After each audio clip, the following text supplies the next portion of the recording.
Good afternoon, everyone, and thank you for joining us in another one of our Teletown Hall series to help our businesses as they plan for reopening and other policies and procedures you might want to think about to prepare to bring your employees back to work.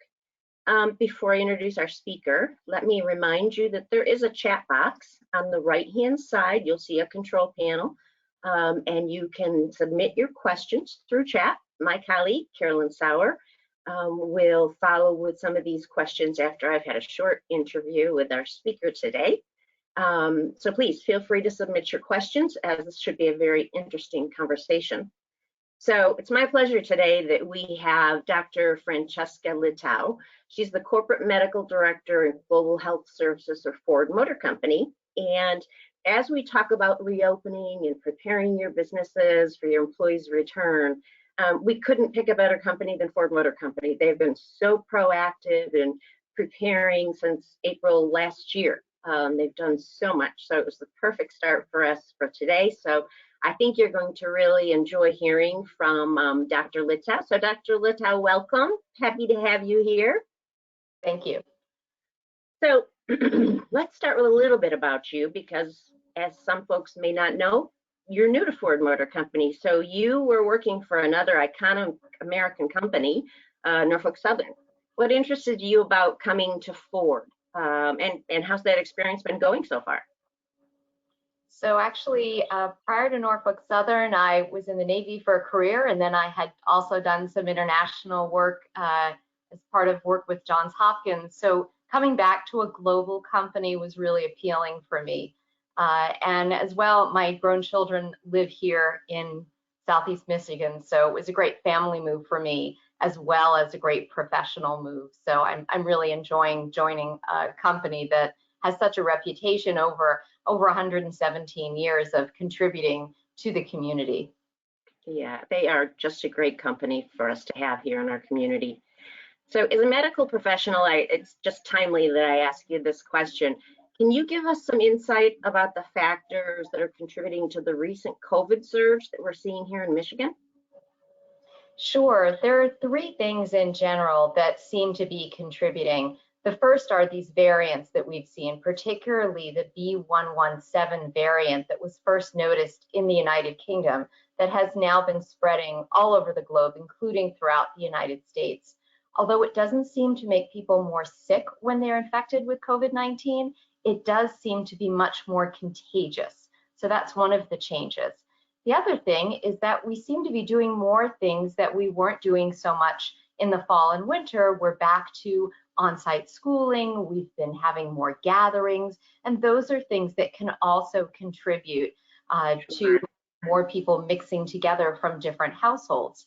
And also, we've seen an uptick in travel. More people have traveled in the past few weeks, according to the Transportation Security Administration, than have traveled generally in the past year. So that also contributes. Here we're blessed to have a wonderful international airport where we don't have to take several flights to get to wonderful destinations, but that also means that we have varieties of people from different places that are coming here and mixing with each other. And so those three things have contributed to the increase that we're seeing in Michigan right now. That's so true. We've got so many travelers coming through from so many different companies around the world, being one of Delta's gateways. So, you know, it's been really amazing how well Ford and the industry has navigated COVID since the shutdown last year, and then not only reopened safely, but stayed open to an extent, and closed the year strongly, given the circumstances, of course, of COVID. What was the key to pulling all that off? So really several things. It wasn't just one thing. So I'll talk about some of those. So everything we do has always been done with the premise that the safety of our employees is the most important thing. And we need to continue running our manufacturing plants for our business viability.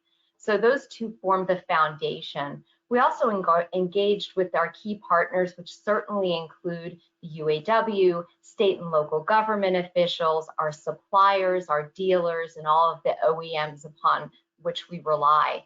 We engage leading medical experts. So although we have a well-trained team of medical experts and safety professionals, we also look to external experts to learn about best practices.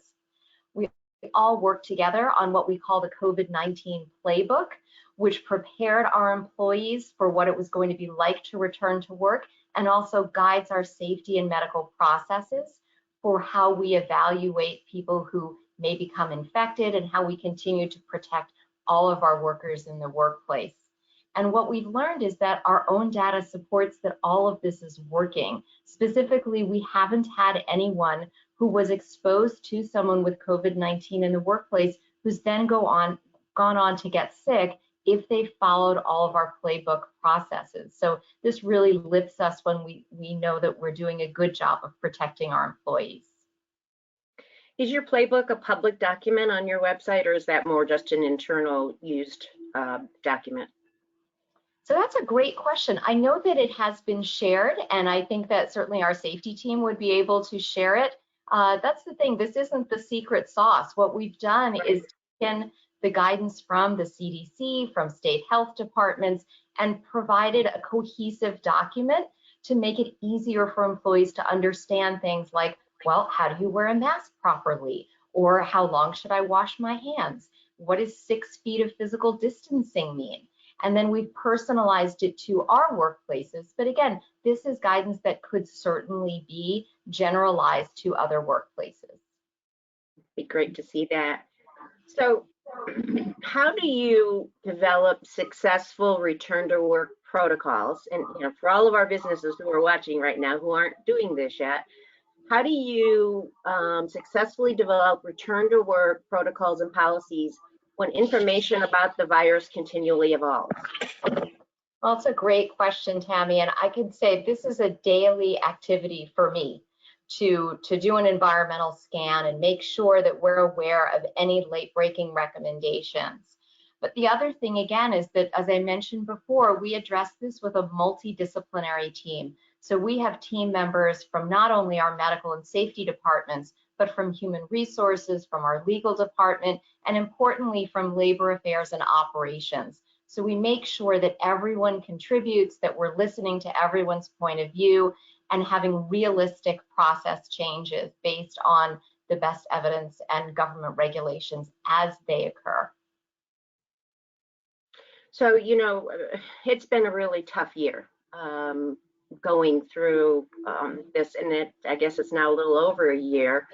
And so it's been so prolonged, it's really affected our workforce, everyone's workforce, and they've been under a great deal of stress for a long time. Some, based on jobs being done from home, some based on trying to manage families and education and other situations, so both personal and professional. What would you advise to employers watching today on what they need to do to take realities into consideration about the stress their workforce is going through as they do create medical and occupational policies? So again, another great question, and you're absolutely right. All of our resilience, our ability to cope, so to speak, has been stressed this year. And so recognizing the need to focus on employee well-being and all of our well-being is really important to promoting people's health and productivity. And as you mentioned, some people might feel as if they're living in their office right now, rather than working from home. Some folks are parenting, but they're also educating, they're juggling pets who want to visit in our Zoom calls. And so it's really important to recognize all of this stress that is upon people as they're trying to be healthy and productive. So from a health standpoint, paying attention to reminding people to keep up with their wellness, especially now that people might feel more comfortable going to the doctor. It's important that if you're on medications, that you go and check in with your doctor, make sure you're on the right medications, manage your chronic health conditions, go to the dentist, just these basic health things that we might have put off during the pandemic. It is certainly safe to go and encourage employees to take care of their health. And then now that the weather is turning into milder weather, employees might want to take a meeting while walking if it doesn't require them to be in front of a screen. or sit outside now that, again, the weather is more mild. Maybe not this morning, but so on days when you can sit outside and maybe get a little bit of outside time and a change of perspective. But it is important to recognize that this has affected all of us, and that we really do need to take care of ourselves in order to bring our best self to work. So as we talk about, encouraging our employees to take good care of themselves and their health, getting the vaccination is key there also. What kind of advice would you give to smaller companies in terms of encouraging their employees to be vaccinated if they're finding there's hesitancy? Well, again, a great question. And I'm certainly interested also about what you know about what's keeping your members from getting vaccinated. But, what we try to do is provide information to people to meet them where they're at. So for some people, that means learning about the vaccinations and the reasons to be vaccinated. For some people, that means helping them find a program, which now there's a lot more availability, but that was pretty frustrating. I used to say that it was kind of like getting concert tickets or trading a timeshare week. You had to be on the computer and you had to be poised to snap up those opportunities. What we're seeing now are wider opportunities, but also the challenge of what we call vaccine hesitancy. And what that means is that there are folks who just aren't sure that vaccination is for them right now. So again, for them, providing quality information. Some of my favorite sources are the Center for Disease Control, people's individual primary care doctor, primary care provider, be a great reliable source of information. And certainly if people have individual questions, they definitely should talk about those with their own healthcare provider who can answer with respect to their own health. So one of the things I found really exciting to learn more about, and I really want to hear from you on, is Ford has been very publicly encouraging Americans to pull together and protect each other until the vaccines are more widely available. And notably, they actually had a Super Bowl commercial around that, which I believe is the hashtag Finish Strong campaign. How did that come about, and why is it so important? So, again, I know that I'm new to the company, but early on, I learned that throughout over 100 years, Ford has always been at the forefront of stepping up at times of need. So, during the polio epidemic, Ford made iron lungs to help people survive. During World War II, we became the arsenal of democracy. So it wasn't a surprise that when faced with a global pandemic and the need for both personal protective equipment as well as medical equipment, Ford stepped up. So Ford innovated, pivoted, and started to create medical equipment, including ventilators, and personal protective equipment, including masks. And I think recognizing Ford's role and the need for all of us, as tired as we might have been from a year of this, we needed to focus and be laser focused on staying strong and getting to the end of this where hopefully we can gather again and enjoy all of those activities that we have missed. And so that's where that Finish Strong hashtag came about. And we enlisted the help of a filmmaker, Mr. Berg, to come up with the Super Bowl campaign to kind of rally us. And we continue to use that hashtag in our communications to remind people how very important it is to finish strong together. It's going to take all of us working together if we're going to get through this, and it looks like we still have a bit of it more in front of us. Let me take a break now. Let me introduce my colleague, Carolyn Sauer, and she'll post some of the questions from the chat box. Great. Hi, Dr. Litow. Hi, Tammy. Thanks for letting me join you. I'm looking for some questions here in the chat. Before we get to that, I did just want to comment on the hashtag Finish Strong campaign. I watched it again this morning, and it really is just inspiring. It's one of those commercials that kind of triggers all of the feels, right? Like it's a call to action and you want to be part of it and part of the solution. And it's really exciting to see, our automotive community kind of step up and lead the way in that regard. So thank you for that. A couple of other questions that are kind of top of mind, I think, for some of the suppliers right now. are related to, the safe return to work with manufacturing and how that can be applied in the office setting. So we just talked about the fact that our cases are rising at an alarming rate, and you expressed a couple of reasons why that's happening. But there's still kind of this background push and pull about when to return to the office. And what do you see as some of the good practices, processes that were applied to manufacturing that could be or should be applied in an office setting when we get back? Sure. And again, although we have our playbook, which is certainly an innovation, all of the science behind protective measures comes from the CDC. And if I don't want to lose the opportunity to market for the CDC website, it's www.cdc.gov.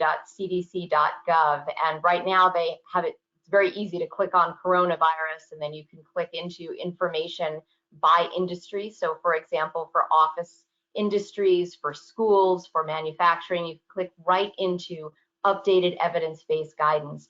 And that includes things that you can print for employees, whether to remind them about things like correct mask use, or what physical distancing means, or cleaning practices. So again, the CDC has provided these information that are publicly accessible, they're free, and a lot of them are available as downloadable PDFs. So they're providing this information, so you don't have to have a marketing department or an art department. You can access these educational tools readily. That said, this formed the basis for what we've done in manufacturing. Say one of the very few differences between manufacturing and an office is just the nature of the work. So staying 6 feet apart is staying 6 feet apart.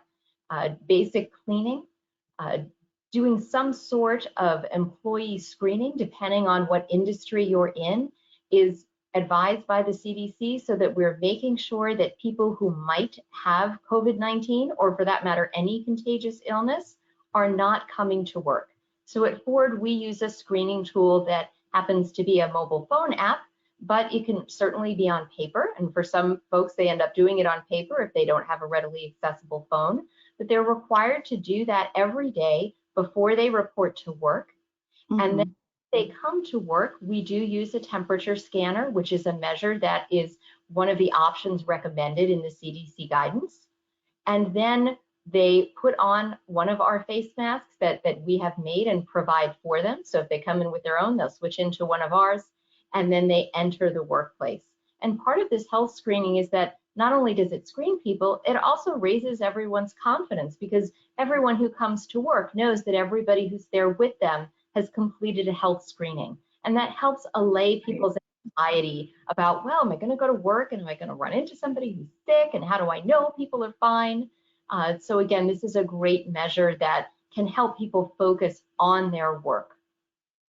We know that masks protect the person who's wearing the mask as well as the people around us. So I would say, especially because that is a regulated practice, it's important to be mindful and to keep face masks on. Sometimes it's good to remind people, because we might not be used to doing that, particularly if we haven't been coming to work for a while. I'm not wearing a face mask right now because I'm in my house, but I certainly would be wearing one if I were in my office, even if I didn't have anybody else in there with me. And then when I went down the hall to the bathroom, because I might run into somebody in the hall. So these are things that are important as we think about returning more people to the workplace, that they are aware of things that might be different, and then they can expect them. Yeah, those are some really good thoughts and some really good advice on those, Dr. Litow. Another question that we have here from our audience is, given the decline in routine pediatric and PCP office visits due to the pandemic, what advice do you have for parents and adolescents to really get back on a schedule with physicals and routine, vaccinations, preventative screenings, and things like that? Well, that's a great question. And as a parent, although my children are in their 20s, it's something that really resonates with me. So I think you've already accomplished the first step, which is being aware that these things are important.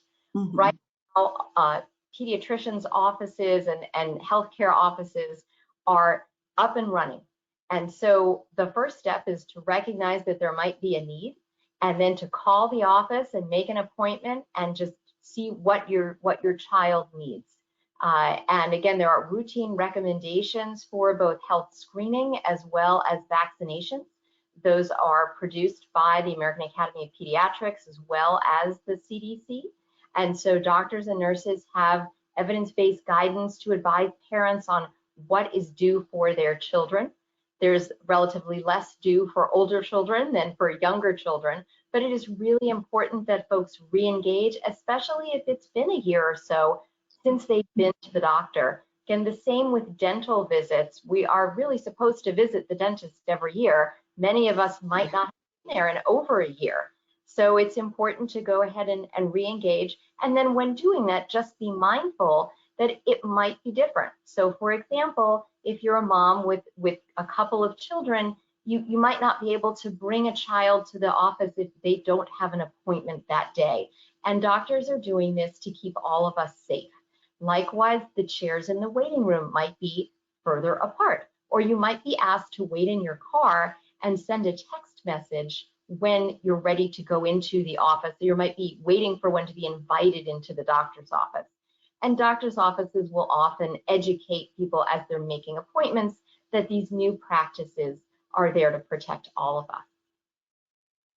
Yeah, really good points. And I have an adolescent as well, and we've had to go to the doctor several times, unfortunately, sometimes due to sports injuries, and we've experienced some of those protocols with calling in from the parking lot and things like that. And a lot of places are very safe now with their practices. Another question we have from our audience is, should we bring our vaccination document as proof prior to entering facilities? So a good question, and I'd say it really depends. An employer can certainly ask employees to provide evidence of vaccination. That would be an employer policy, and I would advise that they check with their legal resource, whether internal or external, as well as human resources, to determine if that's something that they're going to do. Because there are certainly federal laws and perhaps local and state regulations that one needs to be sensitive to. Vaccination status is health information, and so it needs to be private, and there needs to be a good reason for asking for that information. So again, that's something where I would recommend seeking legal guidance. In general, some employers, particularly hospitals, do, as a matter of practice, require vaccinations. For example, for hospitals, if I work in a hospital, I'm required to provide vaccination information so that they know I'm not going to go give somebody measles by working as a doctor in a hospital. But again, for an office environment, I would recommend checking with a law department. Just with respect to documentation, one thing we know, unfortunately, is that there are folks who are out there counterfeiting cards. So right, recommended that you not post a copy of your vaccination card on Facebook or share it on social media. It's fine to post a photo of yourself being happy that you got vaccinated, but don't post your vaccination card. That's great advice. And I think we have time for one more. Sure. This question is actually related a little bit more to how health and other issues contribute to COVID. So the question is, we have seen high obesity and diabetes rates as contributors in a lot of the recent COVID infections and deaths. Are there additional efforts that can be made in the shared community to focus also on decreasing those obesity and diabetes rates? So one of the, I don't want to say a blessing of COVID, but one of the things that we've learned from COVID is how very important it is to maintain our health when we're not in a global pandemic.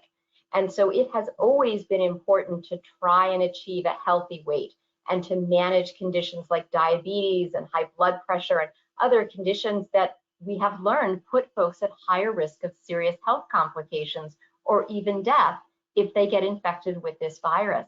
So that kind of harkens back to our conversation before about well-being and wellness, and help employees engage with wellness services so that not only can they be aware of the need to improve their health, but that they can get the resources when they're ready to make a change, whether it be stopping smoking or trying to lose weight, that when they're ready to make that change, they have the resources and support so that they can do that. And again, that will prepare us all for the next global pandemic. Exactly, right. Well, Dr. Litow, thank you so much for answering our audience questions. I am going to turn it back over to you, Tammy. Thank you so much, Carolyn, and thank you for our audience questions for Dr. Litow. Dr. Litow, I have a question I'd like to ask you as an ending here, because I think it's very interesting to discuss. So, you know, you work with a global company. How do you create policies that it can account for differences across an international workforce in situations like these when conditions vary so greatly from country to country? Well, again, in addition to that multidisciplinary approach, which we apply in every area in which we operate, I think it's very important that we maintain an awareness of the reality on the ground, so to speak.